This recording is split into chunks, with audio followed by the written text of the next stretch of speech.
amendment will be required. So after that constitutional amendment is done, it will be approved, it must be approved by at least 50% of the state legislature.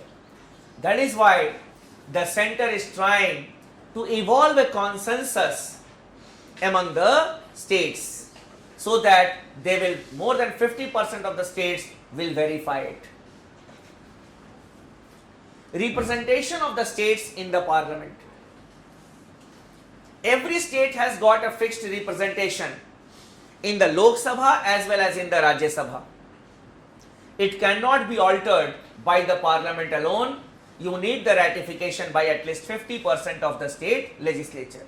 Here the logic is also very clear. Otherwise, what the central government can do, it can play with the things.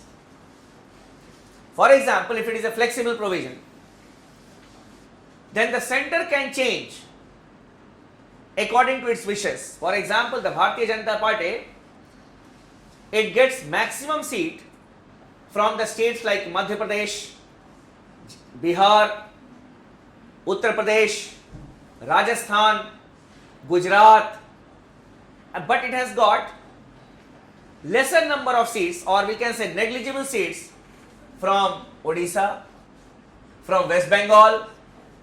So what it can do, if it is a flexible provision, as it has got majority, what it may do?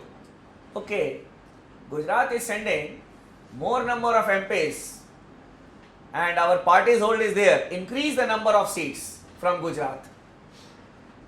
Increase, and West Bengal, these people are not sending the BJP members, chalo, cut down their seats. It can happen. So it should not be a plaything in the hands of the center. The powers of the state should not be curtailed. It should not be at the mercy of the center. And then any list under Schedule 7. Under the legislative relations, that is in chapter 1 of part 11, there is an article which says that the legislative powers, legislative means law-making powers, of the center and the state should be based on the three lists: union list, the subjects on which the union government will make laws; state list, the subjects on which the state governments will make laws; concurrent list, on which both can make laws. Here,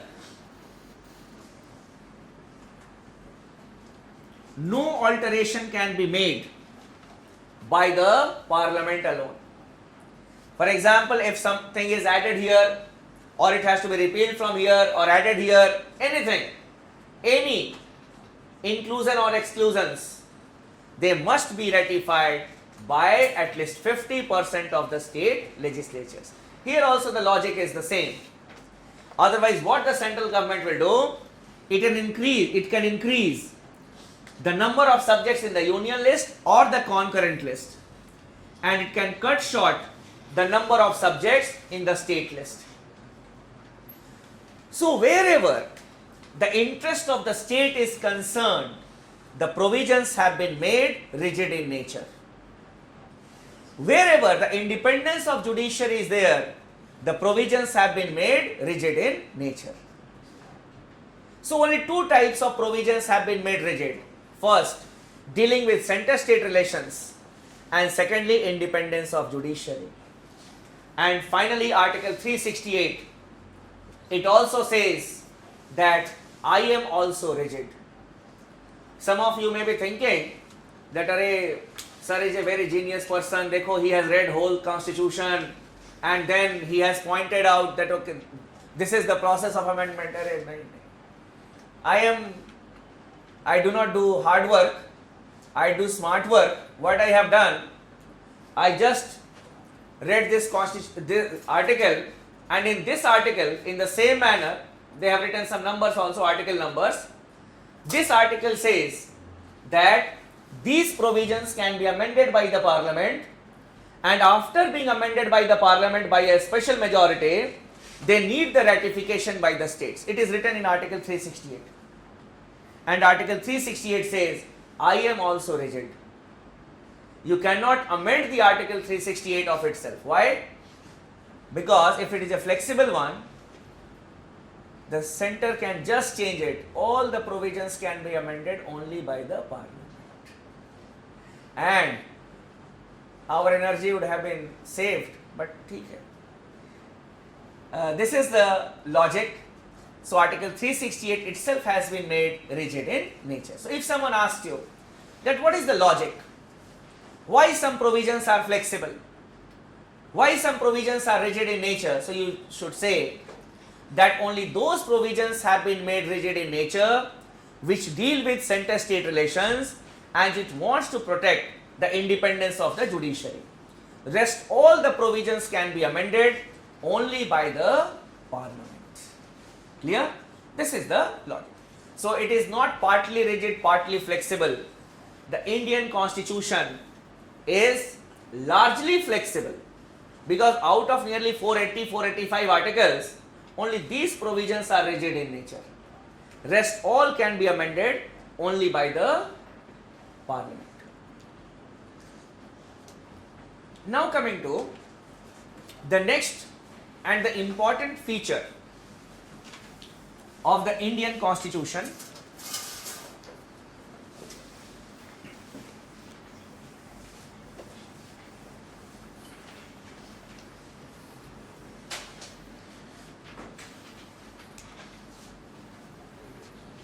it is a federation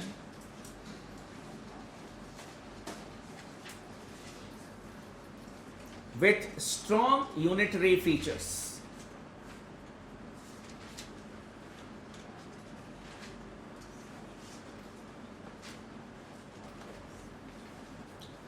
It is a federation with strong unitary features.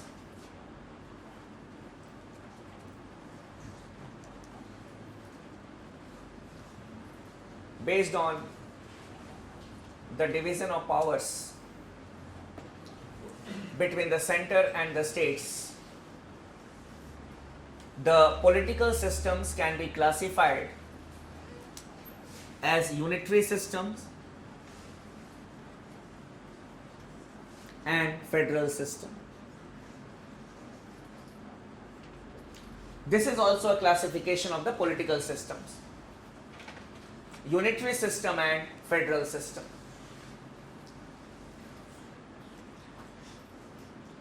In a unitary system, there is the existence of a centralized government, or we can say one central government,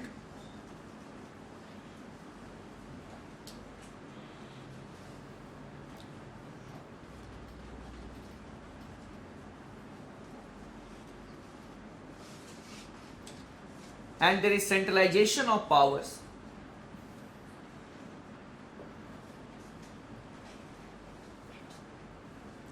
On the other hand, a federal system depicts the existence of dual government,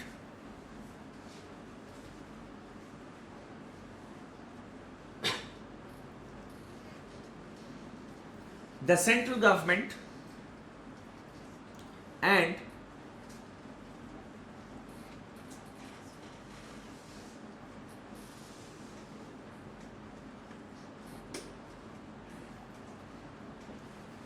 the provincial or state governments.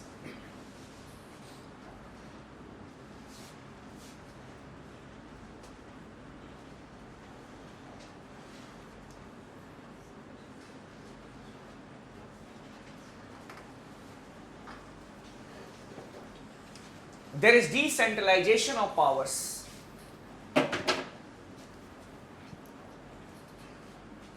There is decentralization of powers.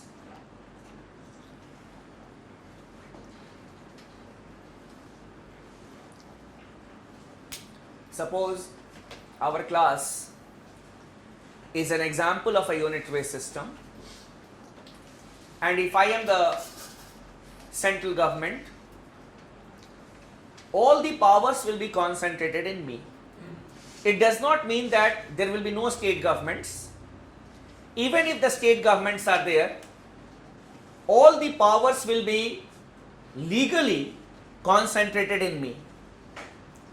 If I wish, I can delegate some of the powers to you. If I don't wish, I cannot or I will not. And if at any point of time I wish to take back the powers that I have given to you, I can take back. We say that it is delegation of powers.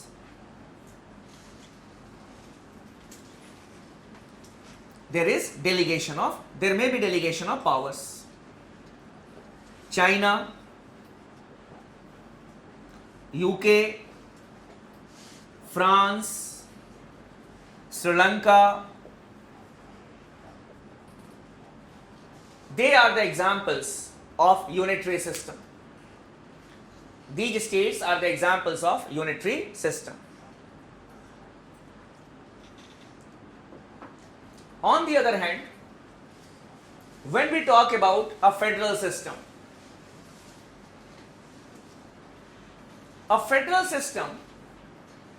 depicts the existence of dual government. For example, this is a federal system. This class is an example of a federal system. I am the central government and you are the state governments. There will be clear-cut demarcation of powers. What are my powers and what are your powers? Clear-cut division of powers. And it should be done through the constitution or the written laws. We have many countries where we have this federal system. US, Canada, South Africa, Australia,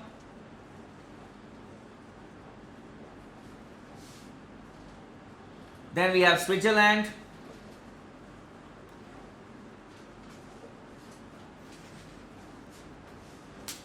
these are some countries where we have a federal system. Now coming to India. What type of system we have in India?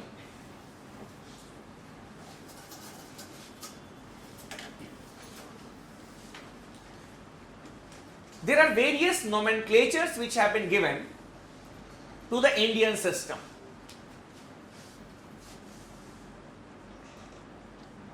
The drafting committee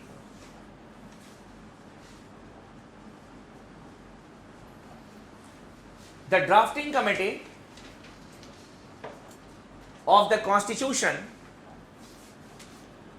it held that India is a federal system.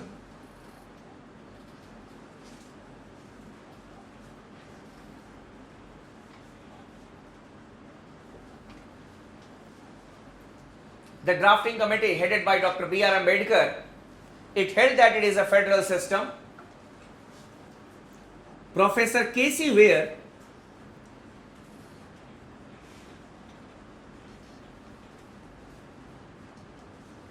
he was a political scientist who had undertaken the task of doing research on the working of the Indian federal system, how the Indian federal system is working. He held that India is quasi-federal.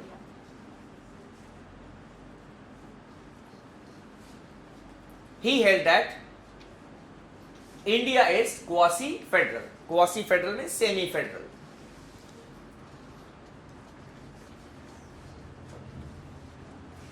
Semi-federal. Now you say, the body which had drafted the Constitution of India, it says that India is having a federal system, and a political scientist who had undertaken a research on the working of the Indian federal system, it is saying that India is quasi-federal. India is quasi-federal. means semi-federal, not completely federal. Generally, a student like me get confused. Student like me get confused because the drafting committee says it is a federal one. Professor K.C. Ware says it is quasi-federal. Now let us examine why we should be the follower of K.C. Ware or the drafting committee. We will examine why drafting committee may have said that it is a federal one and why Professor K.C. Ware may have said that it is quasi-federal. For that, first of all,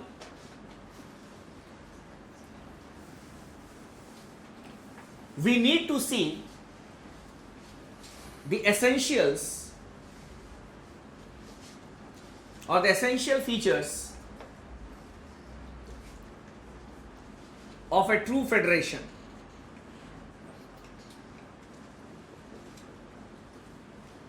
Essential features of a true federation.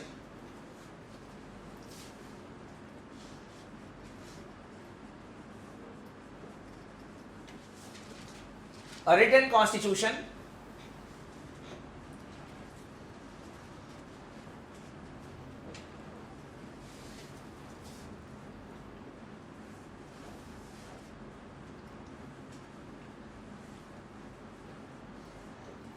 supremacy of the constitution,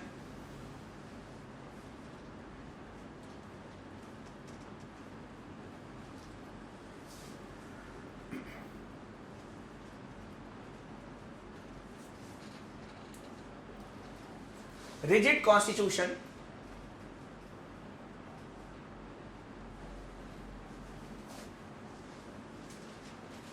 then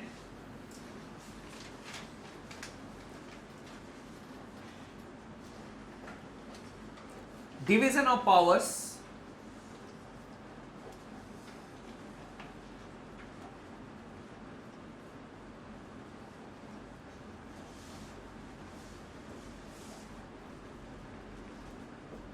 a bicameral legislature. Bicameral means two houses of the central legislature. Bicameral legislature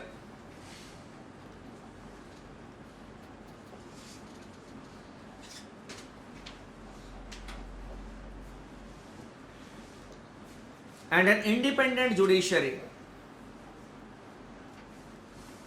And an independent judiciary. These are the essential features of a true federation. And if a country or a state has got these features, we say that it is a federal system. Why a written constitution? Because the things must be written down in black and white. Otherwise, there will be overlapping. If my powers and your powers are not written, there will be overlapping. You say where it is written that it is your power. These are not your powers, these are our powers. There will be conflict. And this document, that is the constitution, must be the supreme law of the land. No law should be above it.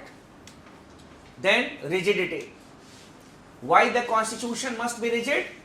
Otherwise it will become a plaything in the hands of the center. The center can dwarf the powers of the state. And then division of power. There should be clear-cut division of powers between the center and the state. And a bicameral legislature means two houses at the central level. One house will be representing popular will. Other house will be representing the states. Other house will be representing the states. And then an independent judiciary. If there is a dispute between the center and the states or between the states themselves, the judiciary should not be biased towards one or the other. India fulfills all the features of a true federation. It has got a written constitution which is supreme. The provisions regarding the center-state relations are rigid in nature, we just discussed. Not all the provisions, but yes, related to the center and the states are rigid in nature. Then there is a clear-cut division of powers, list 1, list 2 and list 3. And then we have got two houses at the central legislature, Lok Sabha representing the popular will and Rajya Sabha representing the states. And the Supreme Court acts as an independent arbiter of disputes that may arise between the center and the states. So India fulfills all the features of a true federation. So a bicameral legislature only at the center or at the Like only at the center, clear? Because the states have to be represented at the central level. That is why a bicameral legislature should be there at the center. Because at the states many issues are there. There may be lack of, we can say, resources, logistics. That is why we may not have dual legislature or a bicameral legislature at the state levels. So supremacy of the constitution, how it is federal? How it is federal? Because when the things are written down in the constitution, but if there is any other document which is above this document, which is superior to this document, then no one will follow this constitution. So the powers which have been written in black and white, powers of the central government, powers of the state government, they will be superseded by another law. That is why the constitution should be supreme. Both the center and the states should follow the provisions of the constitution. So India fulfills all the features. That is why the drafting committee may have said that the Indian constitution is a federal one. India is having a federal system. But you know, yes. Is the division of powers between the state and the center is equal in a federation or they vary? It depends. It depends on the nature of the state that you are having. Now, when we talk about Professor K.C. Ware's view,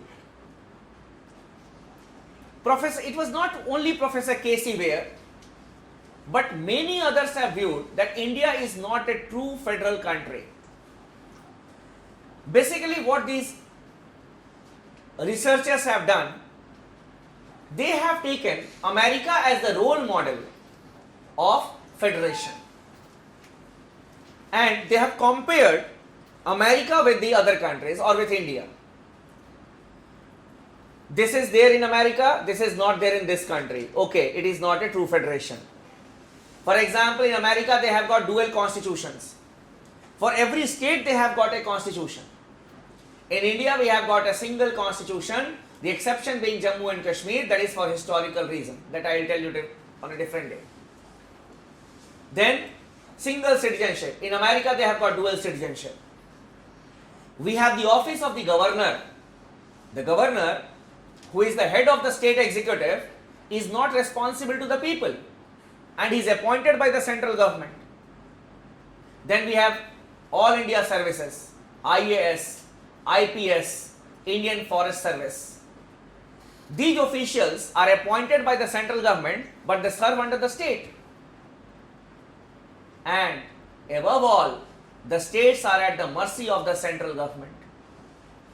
If tomorrow the central government wants that will bifurcate this particular state, the parliament can do that. The views of the state government is not binding. So the states are at the mercy of the center. Because of these reasons, Professor K.C. Ware and others may have felt that India is quasi-federal. Clear? You may write it.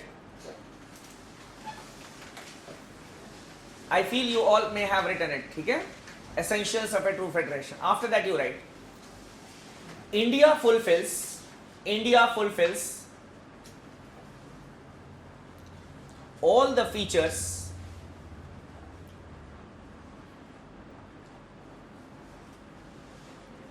of a federal system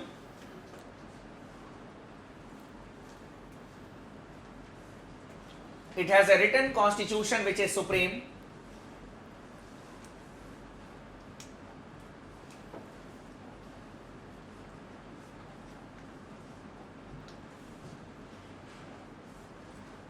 The provisions related to center-state relations are rigid in nature. The provisions related to center-state relations are rigid in nature. Rigid in nature.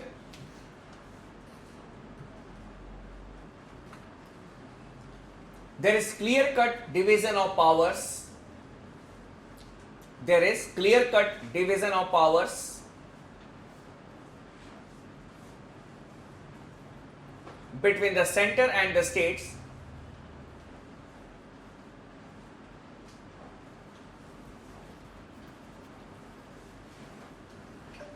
There is bicameral legislature. There is bicameral legislature.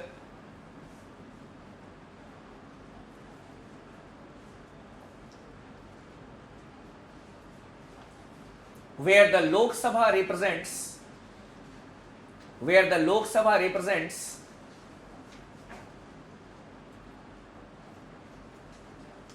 the popular will. Lok Sabha represents the popular will,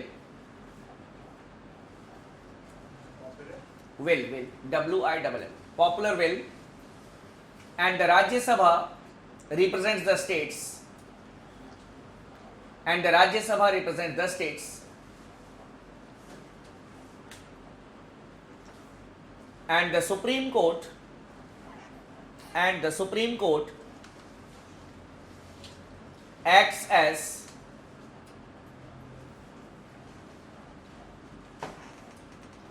independent arbiter of disputes. The Supreme Court acts as independent arbiter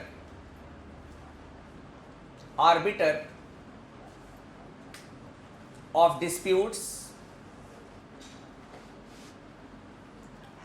that may arise between the center and the states,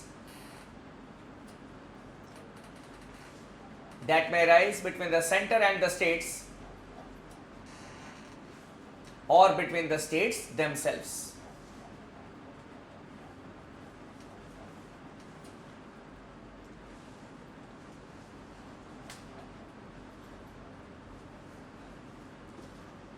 But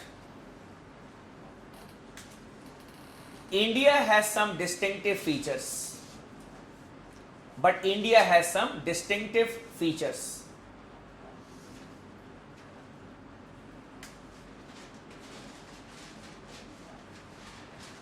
You may write in points now. As I have not suggested you to read any book, so the lecture notes should be equivalent to a textbook. Clear? So when you go home, when you read it, it should be just like a textbook. As I have not suggested you to read any textbook. In points you can write first, it has a single constitution with single citizenship. It has a single constitution with single citizenship.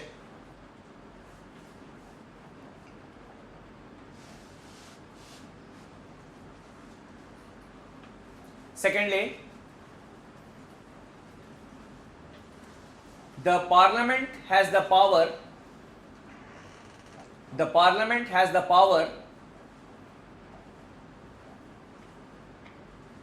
to alter the area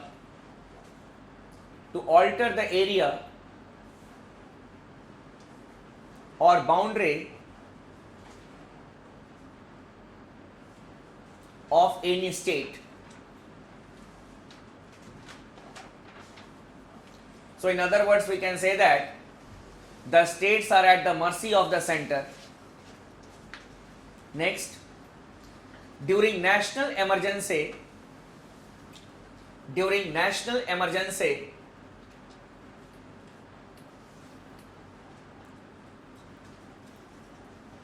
the division of powers is suspended.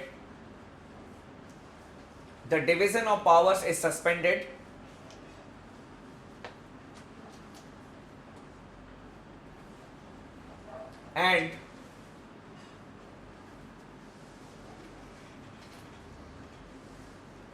the constitution acts as unitary constitution, and the constitution acts as unitary constitution.